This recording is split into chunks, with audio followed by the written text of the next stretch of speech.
Thank you very much. सबसे पहले आप सभी को नमस्कार। नमस्कार साथियों। तो आज ज्यादा समय नहीं बोलूंगा, कम बोलूंगा, लेकिन दिल से बोलूंगा। आप लोग भी दिल से सुनने के लिए तैयार है दोस्तों? क्योंकि मैसेज जाने के लिए मुझे 1 घंटा बोलने की जरूरत नहीं है। दिल से निकली बात ज्यादा नहीं, 5 मिनट भी हो तो दिल तक पहुंच जाती है। ये सुनो।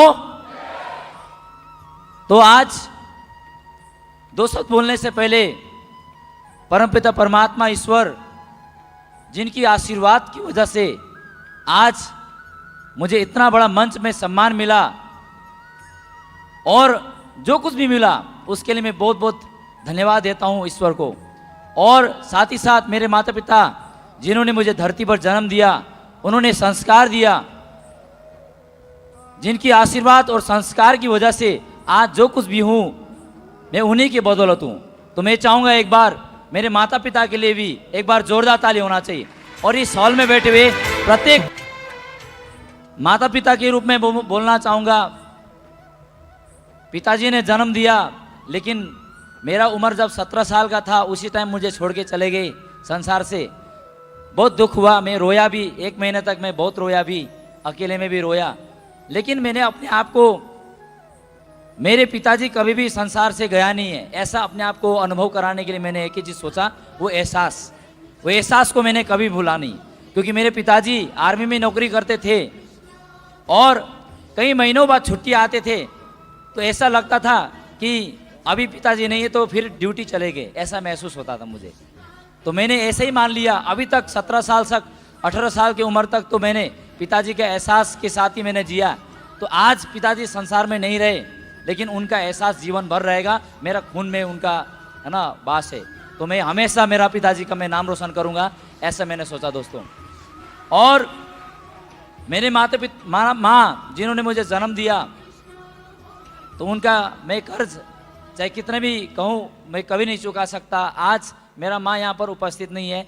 मेरा बड़ा लड़का अयान अभी हॉस्पिटलाइज हो चुका है। कल शाम से बुखार ज़्यादा आया, तो इतना ज़्यादा बुखार आया कि उसको हॉस्पिटलाइज करना पड़ा।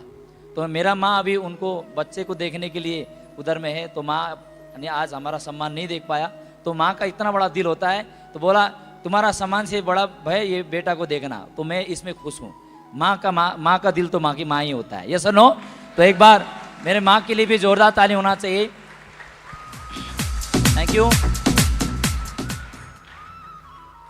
और फ्रंट लाइन में विराजमान हमारे गुरु के महागुरु श्री नरसिंह गवाल सर, महागुरु जी श्री माधव सर, जो कि आज पूरी नेटवर्क मार्केटिंग इंडस्ट्री में, आज पूरे हिंदुस्तान में एक बहुत बड़ा रोल मॉडल माना जाता है। और आज मैं बहुत भाग्यशाली हूं कि मुझे आज ताज पहनने का मुझे मौका मिला डायमंडशिप का, तो महागुरु जी श्री नरसिंह गवाल सर, महागुरु जी माधव सर के द्वारा मुझे मौका मिला। मैं आज अपने आप को बहुत ही ज़्यादा भाग्यशाली मानता हूं।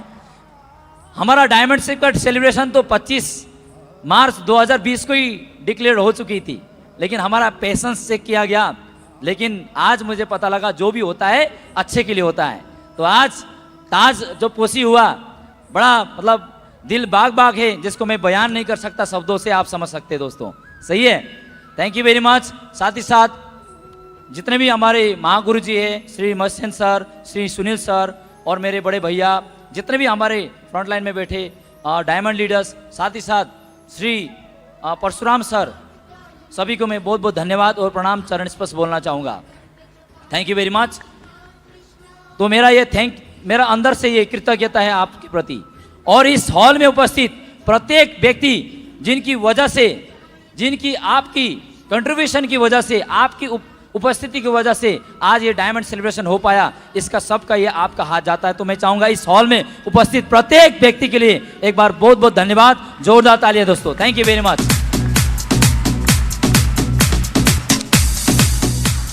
Thank you. My self Amrish Gajmer, और मैं बेसिकली जयगांव के रहने वाला हूं। और सेफ शॉप की जर्नी शुरू कैसे हुआ, थोड़ा सा छोड़कर ही मैं बोलूंगा। सेफ शॉप की शुरुआत करने से पहले मैं बॉर्डर सिक्योरिटी फोर्स BSF में सिपाही को जॉब किया करता था दोस्तों। मैं बिल्कुल एक आम परिवार से, है ना, लेबर की कैटेगरी से मेरे माँ ने काम करके कैसे कैसे पढ़ाया लिखाया, कैसे जीवन हम लोगों ने गुजारा, कभी भी सोच नहीं सकता था दोस्तों कि आज इतना बड़ा, है ना, मंच पर हमें सम्मान मिलेगा और डायमंड बनने का मुझे मौका मिलेगा। लेकिन मैं अपने आप को बहुत सौभाग्यशाली मानता हूं दोस्तों। मैं सेंट्रल वेस्ट स्टेट रंगामाटी से बिलोंग करने वाला व्यक्ति था और मैंने सरकारी स्कूल से पढ़ाई किया हूं और 12वीं क्लास के बाद में आर्थिक तंगी की वजह से मैं आगे पढ़ नहीं पाया। तो एक प्रश्न चिन्ह मेरे लाइफ में उठा कि मैं आगे पढ़ क्यों रहा हूं, मैं आगे पढ़ क्यों रहा हूं?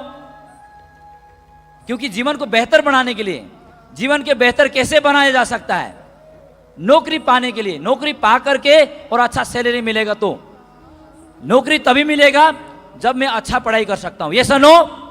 लेकिन पढ़ाई करने के लिए मेरे पास पैसे की तंगी होने की वजह से मुझे 12वीं क्लास में मुझे क्या करना पड़ा, एज अ पार्ट टाइम में मुझे ऑटो चलाना पड़ा।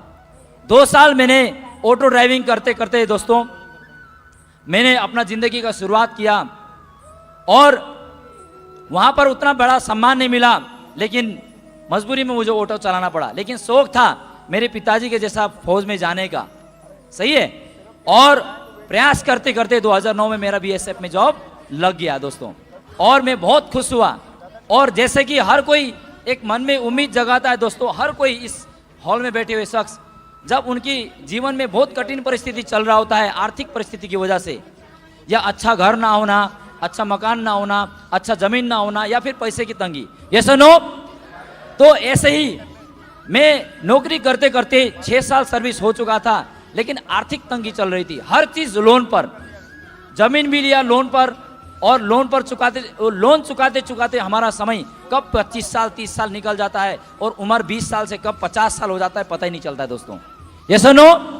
मैं देखता था जिनके साथ मैं नौकरी कर रहा था, उनको देखता था 25 साल 30 साल जिन्होंने नौकरी किया, तो उनसे मैं पूछता था कि आपका जीवन में आपका क्या तरक्की हुआ, तो वो चीज़ बोलते थे कि मैंने जीवन में अपना, अभी मेरा 50 साल 55 साल उम्र हुआ, लेकिन मेरा अभी ज़मीन है, मेरा एक घर बना पाया हूँ, बच्चों को पढ़ा लिखा दिया, शादी कर दिया बस।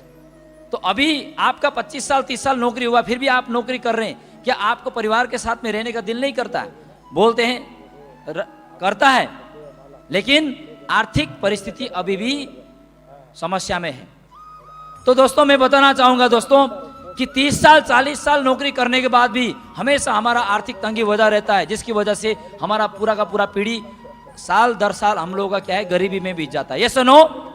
तो ऐसे ही मैं भी सोच रहा था कि भाई मैं बगान से रहने वाला था, मेरा जमीन भी है ना, मेरा घर भी कुछ भी अपना नहीं था दोस्तों, पूरा का पूरा वो है ना टी गार्डन का कंपनी का नाम पर था। तो मैं चाहता था कई पीढ़ी से अपना खुद का घर बनाना, कई पीढ़ी से आया, लेकिन खुद का अपना जमीन, अपना खुद का मकान, अपना खुद का गाड़ी और कुछ एक नाम हो, पहचान हो। हर कोई चाहते कि नहीं चाहते? मैं भी चाहता था दोस्तों उन्हीं में से। लेकिन जब नौकरी मिला, लेकिन 6 साल नौकरी करने के बाद जैसे जैसे मैंने करते गया, 6 साल में मैं फिर भी कर्ज में था। मैं हमेशा कैलकुलेशन लगाता रहता था कि कैसे जीवन बेहतर होगा, कैसे जीवन बेहतर होगा, कहाँ से होगा, क्योंकि मैं 12वीं क्लास में मात्र 3rd डिवीजन पास हुआ हूँ और बाहर क्षेत्र में यदि नौकरी के क्षेत्र में मैं जाऊँ, ग्रेड ABCD है ना, ग्रेड A का नौकरी हो तो 1 लाख से ऊपर कमाना चाहिए, तो कम से कम 80% 90% होना चाहिए, यस और नो। लेकिन मेरा एग्जाम में मेरा नंबर आया था 38%, 38% मेरा नंबर आया था। तो मेरे को कौन ऐसा नौकरी देगा जो कि 1 लाख से ऊपर का इनकम आए? तो मेरे पास कोई भी एक ऐसा चारा ही नहीं था जहां से मैं 1 लाख रुपए का ज्यादा इनकम कमा सकूं। मैं तड़पता रहा था कि मैं कहां से पैसा कमा सकता हूं, लेकिन बोलते ना कि जहां चाहा है वहां पर रहा है। मैं किसी से शेयर नहीं करता था, लेकिन मैं अपने आप से मैं बात करता था और मैं भगवान से मैं प्रार्थना करता था, भगवान कौन सा ऐसा रास्ता है जहाँ से मैं अपना जीवन को बेहतर बनाऊं, अपना परिवार के लिए बेहतर जीवन दूं और मेरा बच्चों का और आने वाला जनरेशन में उनको खुशियां दूं। हर कोई चाहते कि नहीं चाहते हैं? मैं भी ऐसा ही चाह रहा था दोस्तों। लेकिन ऐसे में ही जीवन परिवर्तन करने वाला शेफ साहब बिजनेस मुझे जब मिला, तो शुरुआत में जब शेफ साहब का प्लान देखते थे तो कोई किसी को भरोसा नहीं होता है। भरोसा होता है? मुझे भी भरोसा नहीं हुआ। मजाक मजाक में मैंने इस बिजनेस को भी करने का डिसीजन लिया। जब करने वाला था तो मैंने भी बहुत सारा कसमे था, करूं ना करूं, करूं ना करूं, लेकिन आखिरकार ईश्वर ने मेरे जीवन में बहुत एक सुनहरा अवसर लिखा था, जिनकी वजह से मुझे सद्बुद्धि दिया और इस बिजनेस को करने का डिसीजन लिया। नहीं तो मैं करने वाला नहीं था, लेकिन करते करते मेरे श्री सुनील सर, महेश सर, जो कि मेरे देवदूत के रूप में आए, उन्होंने मुझे एक ही चीज बोला, अमरीश जी आप डायमंड बनना चाहते हो? मुझे बोला यस सर, डायमंड बनना चाहता हूं। क्योंकि मैंने जब प्लान देखा था तो उसमें एक स्लाइड था 40,95,000। 40,95,000 जो इनकम है, कभी भी नौकरी से 40 साल में भी हम लोग सेविंग नहीं कर सकते। कर सकते हैं क्या? नहीं कर सकते। सबसे बड़ा रीजन मेरा ये था दोस्तों कि मेरा जीवन में मेरा माता पिता को, मेरा परिवार को, मेरा बच्चों को अच्छा जीवन देना है, तो आज के दिन में मेरे पास पैसा होना पड़ेगा। ये सुनो, और मेरे पास पैसा कमाने का कोई ऐसा प्लेटफॉर्म नहीं था। तो मैंने देखा कि यहाँ पर एक साल में जब बोला जा रहा है कि 40,95,000 कमाया जा सकता है, तो ऐसा अवसर आने वाला, मैं 30 साल में नौकरी करूं तो मेरे को नहीं मिलने वाला है। तो फिर मैंने ढूंढना शुरू कर दिया कि वाकई में लोग कमाते हैं क्या। तो मैं उस टाइम में यूट्यूब में सर्च करना शुरू कर दिया। तो जितने भी महान बड़ी बड़ी हस्तियां हैं जो कि आज हमारे फ्रंट लाइन में बैठे हैं, सभी को मैंने वीडियो में देखा।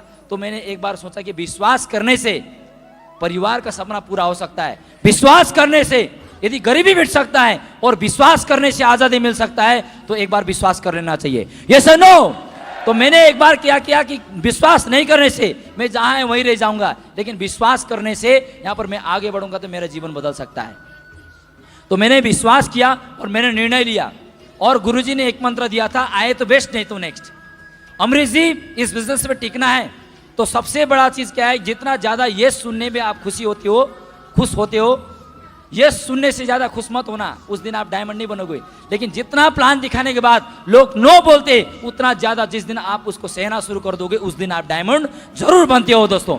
ऐसा बताया गया, क्योंकि वाकई में लोग ना बोलते तो लोग बिजनेस को छोड़ देते हैं और स्टार्ट नहीं करते और बिजनेस को त्याग देते। ये सुनो, और ये मंत्र मुझे जब दे दिया दोस्तों, तो मैंने संकल्प किया उसी दिन, और मैंने अपने आप से बोला कि मैं अपने आप से संकल्प करता हूं, और यदि 1000 नो को सुनता हूं, उसके बाद मेरा परिवार गरीबी से मुक्ति होगा, तो मैं यहां पर नो सुनने के लिए तैयार हूं। उस दिन के बाद अमरीश गजमेर ने अपने आप से ठान लिया कि जब तक इस संसार में मैं सांस से सांस रहेगा, तब तक इस बिजनेस में मैं प्लान दिखाऊंगा, लगातार आगे बढ़ता रहूंगा, और जब तक इस बिजनेस में डायमंड नहीं बन जाता, तब तक इस बिजनेस को मैं छोड़ूंगा नहीं, लगातार करूंगा। ऐसा संकल्प दोस्तों मैंने लिया।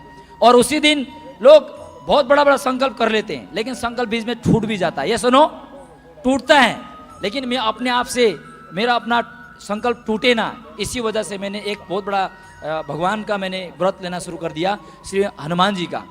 हनुमान जी का व्रत लेगा और उसका है ना संकल्प लेके करेगा, तो बताइए क्या छूटेगा क्या? कभी भी नहीं छोड़ सकता हूं मैं, है ना, चाहे कुछ भी हो जाए, रिजल्ट कभी भी, चाहे मेरे को 10 साल लग जाए, लेकिन मैं इस बिजनेस में डायमंड बन के रहूंगा। उस दिन के बाद हर परिस्थिति लड़ने का मेरे अंदर शक्ति आ गया दोस्तों।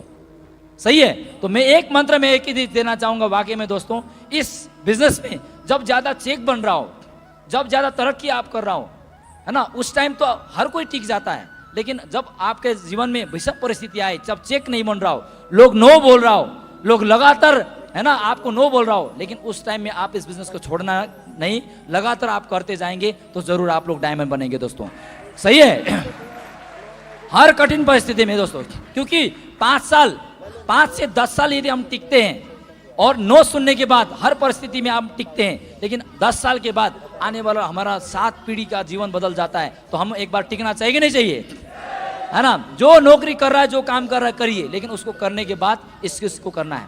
तो और साथ ही साथ मैं धन्यवाद देना चाहूंगा, यहाँ पर मैंने सीखा, क्योंकि कोई भी कंपनी में जहाँ पर हमारा जिंदगी बदलता है, वहाँ पर 4 चीजें बहुत बेस्ट होनी चाहिए बोला। नंबर 1, कंपनी दमदार होना चाहिए कि नहीं चाहिए? हाँ, तो सेफ सब कंपनी मैंने देखा, मैंने पूरा सर्च किया, तो 22 सालों में आज के दिन में 2800 से ज्यादा करोड़पति बन चुके। ये सुनो, 2800 से ज्यादा करोड़पति बने, और पिछले 22 सालों से कंपनी टिकी हुई है, और लगातार जिन्होंने 19 साल 20 साल से लगातार इस बिजनेस को करने के बाद उनका सपना, उनका है ना पूरा इंडिया में उनका नाम है, तो हमारा एक फिक्स हो गया कि नहीं गया कि आने वाला 20 साल टिकेंगे तो हमारा नाम भी यूसीआई आएगा। ये सुनो, तो कंपनी दमदार है कि नहीं है? कितने लोगों को लगता है कंपनी दमदार है? हाँ, तो बिल्कुल आज हजारों कंपनियां हैं, लेकिन सेफ शॉप जैसा कंपनी कहीं आपको मिलने वाला नहीं। एक बार दमदार ताली होना चाहिए सिस्टम के लिए, है ना, कंपनी के लिए। Thank you, thank you very much. दूसरा क्या होना चाहिए दोस्तों, सिस्टम। ऐसा सिस्टम जहां पर लगातार हम उस सिस्टम के अनुसार काम करते, तो वहां पर क्या होता है, हमारा सपना पूरा हो सकता है। विदाउट सिस्टम, हमारा सेफ सब एक ऐसा सिस्टम है जहां पर मैं काम करता हूं और मैं आगे बढ़ता हूं, तो मेरे साथ मेरी टीम आगे बढ़ती ही बढ़ती है। मेरी टीम आगे बढ़ती है तो ही मैं यहां पर आगे बढ़ता हूं। ये एकमात्र एक ऐसा सिस्टम है जहां पर मेरा फायदा तभी हो सकता है जब मैं लोगों का फायदा कर सकता हूं। ये सुनो, पूरी हिंदुस्तान में कहीं भी एक ऐसा सिस्टम नहीं है जहां पर मैं करोड़पति बनूं तो दूसरे लोग भी करोड़पति बने, लेकिन ये एक ऐसा सेफ सब सिस्टम है जहां पर मैं करोड़पति बनता हूं तो मेरे साथ हजारों लोग करोड़पति बन सकता है। यानी कि एक दूसरे का यहां पर उन्नति होने का बहुत बढ़िया सुनहरा अवसर। ये आज ऐसा सिस्टम हमारा आज सक्सेस सपोर्ट सिस्टम है। तो एक बार सक्सेस सपोर्ट सिस्टम जो कि आज पिछले 22 सालों से लगातार, है ना, यहां से हजारों डायमंड बना चुके, इस सिस्टम पर हमको भरोसा करना चाहिए कि नहीं चाहिए? मैंने भी भरोसा किया दोस्तों, है ना, आत्मसमर्पण किया। और तीसरा चीज अपलाइन। अपलाइन मेरा जिंदगी में, मैंने कभी भी, मेरे अंदर बहुत घमंड था दोस्तों, लेकिन मेरा घमंड वो चूर तब हो गया जब मुझे मेरा ज्ञान का जो दिया मेरे दिमाग में और मेरे मन में जला। तो दिशा वर्कशॉप ट्रेनिंग जब मैं पहली बार गया समसारा रिजॉर्ट 2015 में, मांगू श्री माधव सर के द्वारा जो ऐसा शब्द के द्वारा 4 दिन का ट्रेनिंग मिलने के बाद मुझे ऐसा लगा कि मेरा तो आत्मा कल्याण हो गया। अभी इस बिजनेस में मैं आने वाला दिन में डायमंड बन के रहूंगा, क्योंकि फ्रेशर था। फ्रेशर बनते समय डायमंड बनने का विश्वास उतना नहीं होता, ये सुनो, लेकिन इतना जबरदस्त संकल्प कर लिया डायमंड बनने के लिए कुछ भी कीमत चुकाने के लिए तैयार हो। ऐसा सिस्टम, ऐसा अपलाइन यहाँ पर है जिनकी ट्रेनिंग मिलने के बाद हमारा रोम रोम। अपलाइन से हमने क्या सीखा? ईमानदारी, मेहनत क्या है ना, समर्पण क्या है, ठीक है, समर्पण क्या है, ग्रेटफुलनेस, हम आभारी कैसे होना चाहिए, जिम्मेदारी कैसे लेना चाहिए, पैसा का महत्व, समय का महत्व, जीवन का महत्व, परिवार का महत्व, है ना, और योग्यता हमें कैसे अचीव करना है, ये सारा चीज हमें आज अपलाइन के द्वारा, है ना, ट्रेनिंग के रूप में हमको आशीर्वाद के रूप में मिलता है दोस्तों। और ऐसा सारे का सारा सक्सेस सपोर्ट सिस्टम में आज ऐसा महान अपलाइन है। तो ऐसा अपलाइन के लिए एक बार जोरदार ताली होना चाहिए दोस्तों। और तीसरा चीज, अपलाइन भी दो दमदार है। और लास्ट नंबर एक ही चीज है दोस्तों, तो होना चाहिए खुद, अपने आप में दमदारी होना चाहिए। ये सुनो, बस एक ही चीज करना है दोस्तों। महागुरु जी श्री नरसिंहवाल जी के द्वारा बता दिया कि आए तो बेस्ट, नहीं तो नेक्स्ट, आए तो बेस्ट, नहीं तो नेक्स्ट। लगातार ये चीज और नो सुनने की हमारे अंदर में एक एनर्जी लगातार हम लोग बना कर गए। हम लोग डायमंड को, सपना को एक बार दिल से लेकर के हम काम करते रहेंगे तो जरूर हम लोग यहाँ से डायमंड बन सकते हैं। ये सुनो, तो मैं चाहूंगा, आज समय नहीं है मेरे पास, तो मैं चाहूंगा जो भी इस हॉल में उपस्थित है ना, मैं बहुत बहुत धन्यवाद देना चाहूंगा मेरे जितना भी सीनियर लीडर्स, मेरे टीम। आज इस बिजनेस में मेरे विश्वास के साथ काम किया, तो मैं अकेला डायमंड नहीं बना, मेरे साथ साथ हमारे अमित सर डायमंड बने। हमारे अमित सर के लिए एक बार जोरदार ताली होना चाहिए। और थैंक यू। 2023 में बहुत ही निकट समय में आने वाला जल्दी डायमंड हमारे बीच में मैं देख सकता हूँ। Mister Amarjeet Gajmer sir, mister अपना प्रवीण गौतम सर, हमारे सतीश विश्वकर्मा सर हो गया, संजीव सिंह सर हो गए, जितने भी सीनियर, कम से कम 2023 में मेरे आईडी के नीचे कम से कम 10 डायमंड बनने जा रहे हैं, है ना। और बस आप लोग भी विश्वास के साथ हाथ में हाथ मिला के काम करते रहना। जितने भी साथी मेरे साथ में हैं, और मैं जब तक सांस रहेगा तब तक मैं आपका साथ दूंगा, सिस्टम के साथ, संकल्प के साथ मैं काम करूंगा। और आप सभी जो भी यहाँ पर इस बिजनेस में आगे बढ़ना चाहेगा, मैं आप सभी का मैं साथ दूंगा। और मैं भी डायमंड तो बन गया हूँ, लेकिन आप लोगों का डायमंड तक बनने का मेरे हाथ में जरूर थामूंगा। Thank you very much. मैं अभी ज़्यादा शब्दों को ना बोलते हुए मैं बहुत बहुत धन्यवाद देना चाहूँगा। आप सभी ने